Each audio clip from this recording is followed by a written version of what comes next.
कुंभ राशि वाले बंधुओं, स्वागत है आप सभी का मंथन भिंड यूट्यूब चैनल में।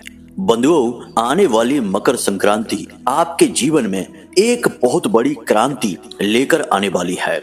जी हाँ बंधुओं, इस मकर संक्रांति पर कुछ ऐसे विशेष और महाशक्तिशाली योग बन रहे हैं जो सीधे प्रभु श्री राम से जुड़े हुए हैं। और ऐसे में जो भी व्यक्ति प्रभु श्री राम से जुड़े हुए इस योग का विशेष लाभ ले लेगा, उसके जीवन में चाहे कितने ही बड़े कष्ट हो, दुख तकलीफ और परेशानियां हो, एक झटके में समाप्त हो जाएंगी। तो बस करना आपको इतना सा है कि मकर संक्रांति के दिन अपने जीवन में महाक्रांति लाने के लिए इन दो चीजों को चुपचाप अपने घर में लाकर इस विशेष स्थान पर छिपा कर रख देना है।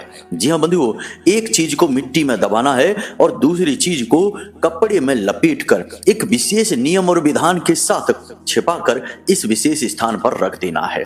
कौन सी है ये दो चीजें और क्या है इन चीजों को प्रयोग करने के नियम और विधान, और इन चीजों का शास्त्रीय प्रमाण क्या है, कैसे ये चीजें आपके जीवन में महाशक्तिशाली परिवर्तन लेकर आएंगी और प्रभु श्री राम से जुड़ी हुई हैं। और वह महाशक्तिशाली योग जो सीधे प्रभु श्री राम से जुड़ा हुआ है, सारी बातें सब कुछ आपको पूरे विस्तार के साथ अच्छी तरह से हम समझाने वाले हैं। बस आपको करना यह है कि इस कार्यक्रम को अंत तक देखना है, अंत तक इस कार्यक्रम में बताई हर एक बात को समझना है पूरी बारीकी के साथ। हम तो यह भी कहेंगे कि आप कॉपी और पेन लेकर बैठें ताकि जो भी महत्वपूर्ण जानकारी है उसे आप नोट करते चलें, क्योंकि कार्यक्रम को देखने में इधर उधर यदि आपका ध्यान भटक गया और कुछ महत्वपूर्ण बात यदि मिस हो गई तो आपको जो क्रियाएं, जो उपाय और जो विशेष नियमावली हम समझाने जा रहे हैं वह मिस हो जाएगी और उसका प्रभाव भी नहीं रहेगा। इसीलिए बस हमारा आपसे यही एक निवेदन है कि बिल्कुल ठंडे दिमाग से एकांत में अकेले में बैठकर इस कार्यक्रम को देखें और कॉपी और पेन साथ में रख कर बैठें ताकि कोई जरूरी बात हो तो उसे तुरंत नोट करते चलें। जी बंधुओं, आज का यह कार्यक्रम आपके जीवन में एक महापरिवर्तन लेकर आएगा, इस बात की हम गारंटी देते हैं। और हो सकता है कि मकर संक्रांति के विषय में आपको इतना अद्भुत ज्ञान इससे पहले किसी ने दिया ही ना हो, लेकिन हम आपको बता दें कि वर्ष में सबसे शक्तिशाली और सबसे पहला महापर्व मकर संक्रांति ही होता है। जो भी जातक धर्म कर्म से जुड़ा है, ज्ञान से जुड़ा है, ज्योतिष से जुड़ा है या किसी विशेष गुरु की कृपा में है, वह इस पर्व का प्रयोग करना जानता है और साल की शुरुआत ही सर्वोत्तम कर लेता है देव कृपा के साथ। जी हाँ बंधुओं, और अंग्रेजी में एक कहावत भी है कि well begun is half done, यानी कि एक अच्छी शुरुआत का मतलब है कि आधी जीत हासिल हो चुकी है। तो साल की एक बेहतरीन शुरुआत करने के लिए इससे बेहतर कोई भी पर्व नहीं है, कोई योग नहीं है, कोई क्रिया नहीं है। तो बस बंधुओं, आज हम आपसे आपके कुछ मिनट, कुछ समय मांग रहे हैं जिसे आपको हमें देना है और बदले में हम आपको वह बहुमूल्य ज्ञान का खजाना दे देंगे जिसे अब तक आपको किसी ने दिया नहीं है, और हम आपको गारंटी के साथ कहते हैं कि कोई आपको बताएगा भी नहीं, क्योंकि कुछ बातें इतनी महत्वपूर्ण और इतनी शक्तिशाली हैं, इतनी क्रियाशील हैं कि इन्हें बताने के बदले में लोग बहुत बहुत मोटी रकम दूसरों से मांगते हैं, अपना व्यापार चलाते हैं। लेकिन हम तो जो भी करते हैं वह महामाई की सेवा में करते हैं। हमें इन सब से कोई फर्क नहीं पड़ता है, हमारा तो जो भी है वह महामाई देख लेंगी। हम तो बस यह चाहते हैं कि महामाई के जितने भी भक्त हैं, जितने भी इस कार्यक्रम के दर्शक हैं, उनके जीवन में रोशनी आनी चाहिए, प्रकाश आना चाहिए, खुशियां आनी चाहिए। इसीलिए हम आपको वह गूढ़ रहस्य और ज्ञान देने जा रहे हैं। उम्मीद है बंधु आप हमारी बातों को समझ रहे हैं। अब इस कार्यक्रम में अंत तक अवश्य ठहरेंगे। इस कार्यक्रम का एक एक पल, एक एक क्षण बेहद महत्वपूर्ण है आपके जीवन के लिए, आपके अपने भले के लिए। जी हाँ बंधुओं, तो बस कार्यक्रम को अंत तक देखना है, यही आपसे हमारा निवेदन है। चलिए बंधुओं, महामाई को याद करते हुए आज के इस बेहद चमत्कारी, क्रांतिकारी कार्यक्रम की शुरुआत करते हैं। कमेंट बॉक्स में प्रेम के साथ लिख डालिए, जय मां भद्रकाली कृपा करो। महामाई महामाई निश्चित तौर पर आप पर कृपा करेंगी, हमें पूर्ण विश्वास है। इसी के साथ साथ बंधु, हमें आपसे एक और छोटा सा निवेदन है कि यदि आपको कुंडली विश्लेषण कराना है या फिर जीवन की समस्याओं से जुड़ा हुआ कोई समाधान चाहिए तो आप फोन करने के लिए वीडियो में और डिस्क्रिप्शन में दिए गए नंबर का ही प्रयोग करें। कमेंट बॉक्स से या फिर इधर उधर से नंबर उठाकर ना फोन करें, क्योंकि बहुत सारे लोग हमारी आड़ में लोगों को ठग रहे हैं। ऐसी हमें शिकायतें मिली हैं कि बहुत सारे लोगों ने कमेंट में से नंबर ले लिया और फोन लगा दिया, तो सामने वाले ने कहा कि हम आचार्य अमित जी के यहाँ से ही बोल रहे हैं, और बेचारों से उल्टे सीधी रकम की, पैसों की मांग की, और उन्होंने अपनी परेशानी दूर करवाने के लिए पैसे डाल भी दिए। किसी ने 2000 डाल दिए, किसी ने 3000 डाल दिए, किसी ने 1000 डाल दिए। बाद में फिर उन्होंने वीडियो में से जो नंबर है उस पर कॉल किया, तो हमारे यहाँ बात हुई, हमने उनकी सारी बात सुनी, तो हमें बड़ा दुख हुआ। फिर हमने उनकी जितनी हो सकती थी सहायता अपनी तरफ से की, किसी को धनराशि कहीं से अपनी व्यवस्था बनाकर दी, किसी की कुंडली विश्लेषण का कार्य मुफ्त में ही कर दिया। जितना हमसे हो सकता है उतना हमने उनकी सहायता तो कर दी, परंतु उनके साथ यह ठगी तो हो ही गई। अब एक बात और बंधुओं कि हमारे यहाँ जो कुंडली विश्लेषण का कार्य चल रहा है उसमें एक बहुत छोटी सी दक्षिणा जो महामाई के चरणों में अर्पित की जाती है, उसी की मांग की जाती है। वह भी लोग अपनी क्षमता के अनुसार कम या ज्यादा करके दे देते हैं, हम तब भी उनका कार्य करके देते हैं, क्योंकि हमारा लक्ष्य तो जनता की सेवा है, महामाई की सेवा है। पैसा कमाना, धन कमाना हमारा उद्देश्य नहीं है, वरना हम कोई और कार्य कर लेते जहां ढेर सारा पैसा कमाया जा सकता था। तो बंधु, कहने का मतलब यह है कि आप लोग अपने बौद्धिक बल का प्रयोग करें और जो नंबर हम वीडियो में दिखा रहे हैं केवल उसी नंबर पर फोन करें, उल्टे सीधे किसी नंबर को उठाकर फोन न करें, वरना आपके साथ जो ठगी, जालसाजी, धोखा होगा उसके जिम्मेदार आप स्वयं ही होंगे। हम क्या कर सकते हैं इसमें? बाद में लोग शिकायत करते हैं कि गुरुजी हमारे साथ तो यह धोखा हो गया, किसी महिला ने हमसे पैसे ठग लिए। बंधु, आप अपनी बुद्धिमानी का स्वयं प्रयोग करें, हमसे जितना बन पड़ रहा है उतनी हम आपके लिए मेहनत कर रहे हैं, तो कम से कम आप थोड़ा सहयोग तो करें, समझदारी के साथ निर्णय लें। उम्मीद है बंधु आप हमारी बात को समझ चुके हैं। अब चलिए अपने मूल विषय को प्रारंभ करते हैं। मुझे एक बात बताओ, आप कहते हो वीडियो में कुंडली का विश्लेषण करवाओ, क्या कुंडली का विश्लेषण करवाना जरूरी है? हाँ, कुंडली का विश्लेषण करवाना जरूरी है। क्यों जरूरी है? देखो, जैसे हम बीमार होते हैं तो हम डॉक्टर के पास जाते हैं, अपनी रिपोर्ट लेकर जाते हैं, और रिपोर्ट के आधार पर डॉक्टर हमें दवाइयां देता है, और वे दवाइयां जब हम खाते हैं तो हमें आराम भी मिलता है और हम जल्दी ठीक भी हो जाते हैं। बजाय इसके कि हम ऐसे ही अंदाजे से दवाइयां लेते रहें, खाते रहें, कभी ठीक होंगे, कभी नहीं होंगे, कभी रिएक्शन भी हो सकता है। आपकी कुंडली जो है वह आपकी रिपोर्ट है, आपका एक्सरे है कि आपके जीवन में कहाँ कष्ट है, कौन सी ग्रहों की दशाएं हैं जो आपको रोक रही हैं, परेशानियां आपके जीवन में पैदा कर रही हैं। कोई दोष तो नहीं है, जैसे पितृ दोष होता है, ग्रहों से अलग अलग ग्रहों से जनित होता है, कोई अनिष्ट ग्रह योग तो नहीं है, कोई बाधा तो नहीं है। तो ये आपकी रिपोर्ट है। अगर आप अपनी रिपोर्ट दिखा देंगे तो आपको सटीक समाधान मिलेंगे, समस्याओं का सही कारण पता चलेगा और जीवन में खुशहाली आएगी। नहीं दिखाएंगे तो अंदाजे से दवाइयां लेते रहिए, ठीक होने की कोई गारंटी नहीं है। तो बंधुओं अब ध्यान से सुनिए, मकर संक्रांति का यह जो पर्व है सुबह 8:55 से प्रारंभ हो जाएगा, जब सूर्य देवता धनु राशि से मकर राशि में प्रवेश कर जाएंगे।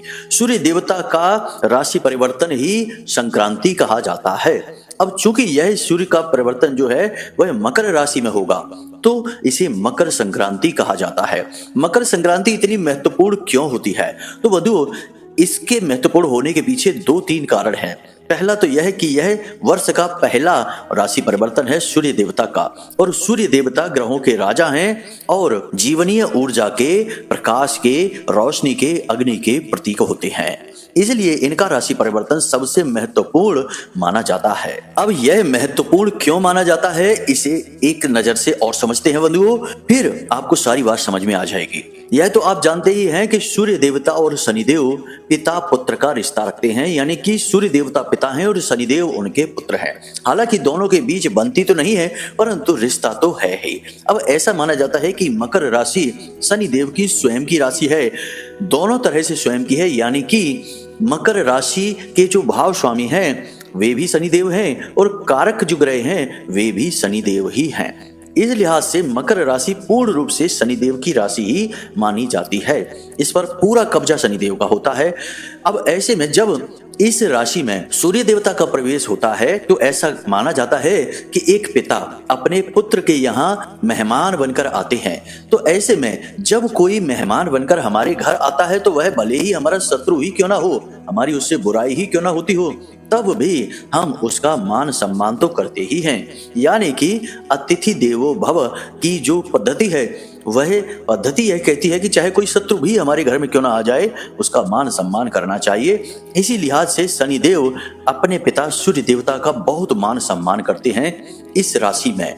तो जब इस राशि में शनिदेव के साथ सूर्य देवता का गोचर होता है, शनिदेव तो वहां पहले से ही हैं, उनका तो घर ही है, तो शनिदेव उनका बहुत स्वागत करते हैं। तो इस लिहाज से भी यह बहुत ही महत्वपूर्ण तिथि बन जाती है, अवसर बन जाता है। कारण इसका यह है कि शनिदेव बेहद शक्तिशाली ग्रह हैं और शनिदेव के कार्य करने की शैली कुछ इस प्रकार है कि लोग हमेशा उनसे डरते ही हैं। जी हाँ बंधुओं, जितने भी जीवन में कष्ट, परेशानियां, तकलीफ, रुकावटें और समस्याएं होती हैं, चाहे काम रुकने की समस्या हो, काम अटक कर होने की समस्या हो या फिर काम हो ही ना, इन सब के पीछे अधिकतर केसों में शनिदेव का ही हाथ होता है। तो इनकी काम करने की शैली ऐसी है कि हर जातक को ये कहीं ना कहीं किसी न किसी रूप में कष्ट पहुंचाते ही हैं। और वैसे भी हर जातक के जीवन में एक बार शनि की साढ़े साती तो आती ही है, जिसमें कि जातक को पता चल जाता है कि शनिदेव असल में हैं कौन, उनका सही रूप दिखाई दे जाता है। अच्छे से अच्छा जातक भी नतमस्तक हो जाता है, झुक जाता है शनिदेव के सामने। तो बस जब शनिदेव का इतना खौफ है, इतना डर है, तो ऐसे में सूर्य देवता के अपने घर में आते ही शनि देवता का यह स्वभाव एकदम बदल जाता है। शनिदेव बिल्कुल अपने स्वभाव के विपरीत कार्य करने लगते हैं। यानी कि जहां एक तरफ कष्ट, परेशानियां, तकलीफ दे रहे होते हैं, वहीं अब जातक को एकदम आगे बढ़ाने का कार्य करते हैं। जो भी काम शनिदेव के वजह से, उनकी महादशा से, उनके पितृ दोष से या फिर किसी भी अन्य प्रकार से साढ़े साती की वजह से रुक रहे थे, बाधाएं आ रही थी, उन कार्यों में अचानक से गति आ जाती है। निर्धन जातक के पास धन कमाने के अवसर आने लगते हैं, बेरोजगारों के पास नौकरी के अवसर आने लगते हैं। जितने भी दुख, तकलीफ, परेशानियां, बीमारियां हैं तो वे दूर होने लगती हैं। यह शनिदेव का एक विचित्र स्वरूप है जो देखने को मिलता है केवल 1 महीने के लिए। जी हाँ बंधु, जब तक कि सूर्य देवता मकर राशि में रहते हैं। इस लिहाज से भी यह बहुत महत्वपूर्ण अवसर बन जाता है। चाहे कोई भी स्थिति हो, लाभ तो जातक को मिलना ही चाहिए। लेकिन यहाँ पर होता यह है कि जातक समझ नहीं पाता है। देखिए, एक बात समझिए कि जब लंबे समय तक कोई एक विशेष स्थिति जीवन में रहती है तो लोगों को उस स्थिति की आदत पड़ जाती है। मानकर चलिए कि अगर किसी के एक पैर में लगातार दर्द रहे और कई वर्षों तक दर्द बना रहे, तो एक बार जब अचानक दर्द ठीक भी हो जाएगा तब भी उसे ऐसा वहम होता रहेगा जैसे कि उसके पैर में दर्द ही है। हल्का हल्का तो है ही, कम से कम उसे इस बात का वहम बना ही रहेगा, शक रहेगा उसकी नजर में। तो ऐसा ही आपके साथ भी होगा इस महीने में। जी हाँ बंधुओं, 14 तारीख के बाद कि आपके जीवन में जो कष्ट, परेशानियां के मुख्य कारण हैं, जैसे बेरोजगारों की बेरोजगारी की समस्या है, काम धंधे व्यापार की काम धंधा नहीं चल पा रहा इसकी समस्या है, या किसी के घर में बीमारी की समस्या है, तो जैसे ही समय बदलेगा 14 जनवरी के बाद, मकर संक्रांति के तुरंत बाद स्थिति बदलनी शुरू हो जाएगी। लेकिन लंबे समय से आप समस्याओं से पीड़ित हैं तो आपको वहम होगा, यानी कि जो बेरोजगार है उसे नौकरी के अवसर तो दिखाई देंगे, लेकिन वह उन अवसरों को पहचान ही नहीं पाएगा। कहीं ना कहीं उसे ऐसा ही लगेगा कि यह नौकरी भी बेकार है, किसी काम की नहीं है, या फिर इसमें भी समस्याएं हैं, परेशानियां दिखाई देगी, क्योंकि जो परेशानी में है उसे परेशानी देखने की आदत सी पड़ चुकी है। तो यही आदत की वजह से जातक अपने जीवन में परिवर्तन नहीं ला पाता है। बंधुओं, एक बात याद रखना कि कोई भी इंसान चाहे कितनी ही पूजा पाठ करे, धर्म कर्म का कार्य करे, मंदिरों में जाकर दीपक जलाए, सेवा करे प्रभु की, जब तक अपने आचरण का सही आकलन नहीं करेगा और परिवर्तन नहीं करेगा, उसके जीवन में कोई परिवर्तन नहीं आएगा। हजारों ऐसे लोग हमने देखे हैं जो बहुत चालीसा पाठ करते हैं, बहुत मंदिर में जा जाकर भगवान की सेवा करते हैं, बहुत पूजा पाठ करते हैं, परंतु उनके आचरण बड़े ही निम्न स्तर के हैं। चुगलियां करना, बुराइयां करना, दूसरे की कष्ट में आनंद की प्राप्ति करना, इस प्रकार के आचरण की वजह से उनकी हर प्रकार की पूजा पाठ निष्फल है, वे खुद कष्ट में बने ही रहते हैं। तो आचरण सबसे महत्वपूर्ण है। इसलिए हम आपसे कह रहे हैं कि आपके जीवन में जो 14 तारीख के बाद में अवसर आएंगे, सुनहरे अवसर, उन्हें आपको पहचानना ही होगा। हर हालत में उन पर नजर बनाकर रखें, अवसर आएंगे अवश्य ही। अब ध्यान से सुनिए बंधुओं, मकर संक्रांति शुरू होने से पहले पुनर्वसु नक्षत्र का संयोग बन रहा है। इस संयोग में प्रभु श्री राम का जन्म हुआ था, यानी कि मकर संक्रांति के ठीक पहले का जो समय है 8:55 से ठीक पहले का, सुबह के 8:55 है, उससे पहले का जो समय है, उस समय में ऐसा नक्षत्र है, ऐसा संयोग है कि प्रभु श्री राम का जन्म हुआ था। यानी कि यह कितना पवित्र समय हुआ। अब यह जो पुनर्वसु नक्षत्र का संयोग है, यह सुबह 10:17 तक चलेगा। यानी बंधुओं 8:55 से लेके 10:17 तक का जो समय है, वह बेहद पवित्र, बेहद शक्तिशाली समय है, जिसमें कि सूर्य देवता तो धनु से मकर राशि में प्रवेश कर ही चुके होंगे, यानी मकर संक्रांति का पर्व शुरू हो चुका होगा, और एक ऐसा नक्षत्र, एक ऐसा संयोग भी होगा जिसमें कि प्रभु श्री राम का जन्म हुआ था। तो सोचिए कि कितना पवित्र समय है। अब लगभग 1.25 घंटे का यह जो समय है, समय का, इस समय का आपको बहुत प्रयोग करना है अच्छी तरह से, बुद्धिमानी से। तो अब ध्यान से सुनिए कि मकर संक्रांति के दिन आपको कौन से कार्य करने हैं। एक और बात यहाँ पर बंधुओं कि मकर संक्रांति के दिन सही तरीके से यदि पिंडदान और तर्पण किया जाए तो पितरों को भी संतुष्टि मिलती है, पितृ भी तृप्त हो जाते हैं, क्योंकि जो पितृलोक की स्थिति है वह सूर्य लोक के ठीक बगल से ही होती है।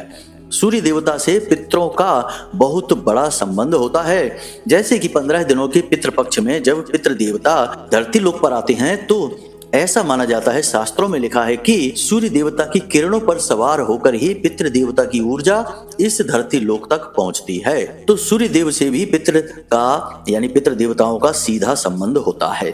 तो अब आपको क्या करना है, ध्यान से समझिए। हम आपको बताने वाले हैं 4 ऐसे कार्य, फिर हम आपको बताएंगे उन 2 चीजों के विषय में भी। जल्दी से समझिए कि सबसे पहले आपको सूर्योदय से पहले जागना है और स्नान आदि करके पूजा पाठ कर लेना है। जी हाँ बंधुओं, फिर इसके बाद आपको 8:55 पर मंदिर चले जाना है। यानी कि मंदिर कोई भी हो सकता है, हनुमान जी का हो सकता है या शंकर जी का हो सकता है। बेहतर होगा कि आप भोले बाबा के मंदिर ही जाएं। अब आपको क्या करना है, ध्यान से समझिए। भोले बाबा के मंदिर में जाकर आपको पूजा पाठ करना है। जो जल आप भोले बाबा के ऊपर समर्पित करेंगे, यानी शिवलिंग पर जल डालेंगे, उस जल में आपको कुछ चीजें मिलानी है। थोड़ा सा गुड़ मिला लेना है और थोड़े से काले तिल मिला लेने हैं, और थोड़े से चावल आपको अपने हाथों से शिवलिंग के ऊपर रख देने हैं। उसे जल में नहीं मिलाना है। कोशिश यह करना है कि जल आपको अपने घर से ही ले जाना है। वहां मंदिर में मौजूद जल ना लें, आप अपने घर से ले जाएं तो अति उत्तम। यदि मजबूरी है तो कोई बात नहीं, मंदिर से ही ले लें। अब आपको यह जल भोले बाबा पर समर्पित करना है। अब इसके बाद भोले बाबा के पंचाक्षरी मंत्र की कम से कम 11 माला जाप करनी है, यानी ओम नमः शिवाय। इस मंत्र की 11 माला जाप करनी है। रुद्राक्ष की माला होनी चाहिए। बंधुओं, यदि आपके पास समय कम हो तो आप 1 माला भी कर सकते हैं, कोई बुराई नहीं है, परंतु 11 माला का बहुत अधिक फल प्राप्त होता है इस दिन। जी हाँ, तो आपने 11 माला जाप कर ली। अब मंदिर के बाहर जो भिखारी बैठे हैं उन्हें आप अन्न और धन दोनों चीजों का दान करें। बहुत ही खास दिन है, बहुत ही पवित्र दिन है।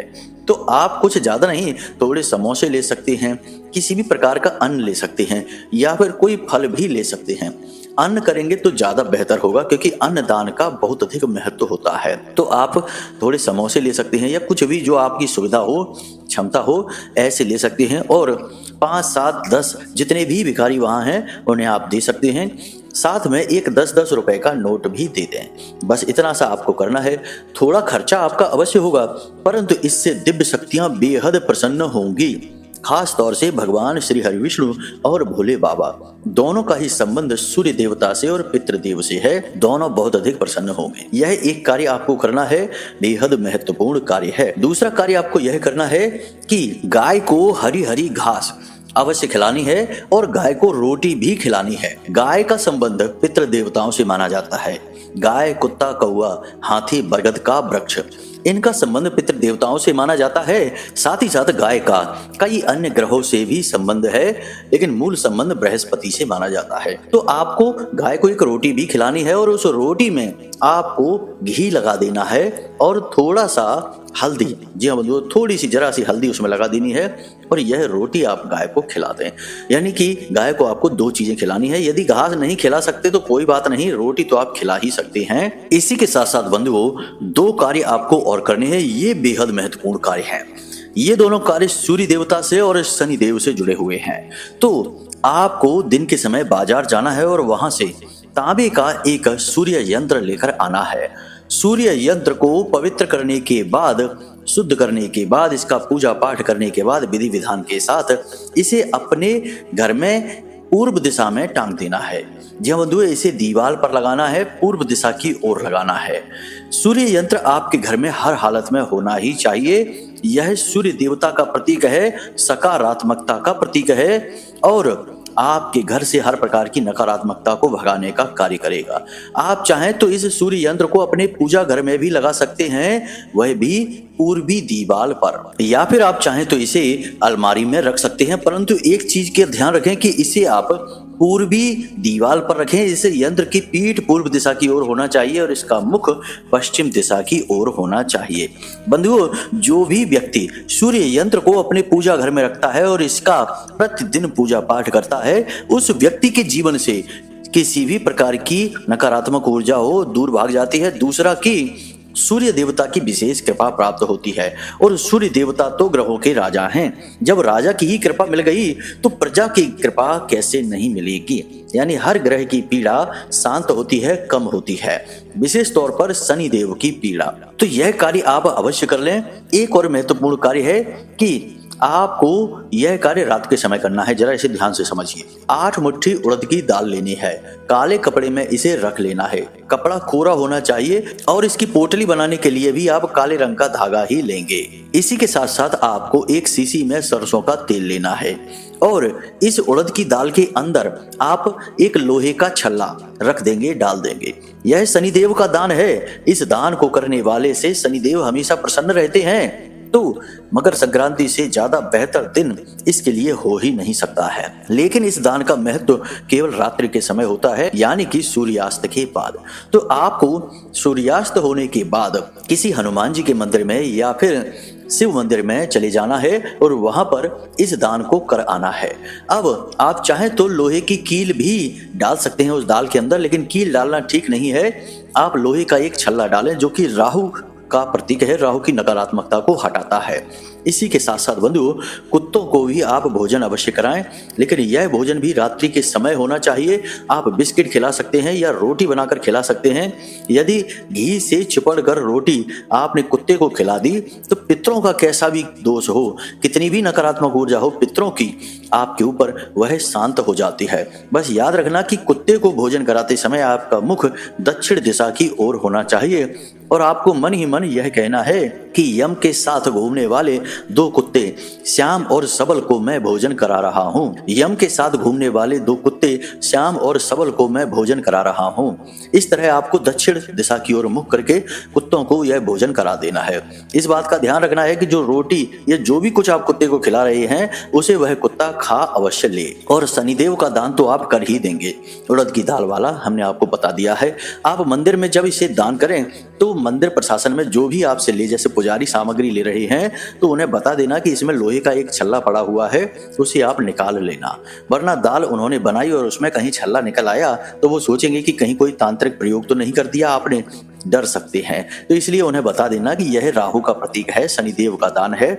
आप इसमें से इस छल्ले को निकाल देना और आपकी जो मर्जी वैसे इसको प्रयोग कर लेना, कोई समस्या नहीं है, आपका दान पूर्ण हो जाएगा। बस इतने से कार्य आपको करने हैं, आपका मकर संक्रांति का दिन सर्वोत्तम हो जाएगा बंधुओं। इसी के साथ साथ एक अंतिम चीज बंधुओं, आपको नाग नागिन का एक जोड़ा लाना है और उस जोड़े को लाकर अपने घर के ईशान कोण में एक गमला रखना है। इस गमले की बिल्कुल तली में नाग नागिन के इस जोड़े को शिवलिंग के ऊपर रखने के बाद लाकर दबा देना है, मिट्टी डाल देनी है और उस गमले में आपको बेल पत्र का पौधा लगाकर उसके नीचे शिवलिंग को स्थापित कर देना है।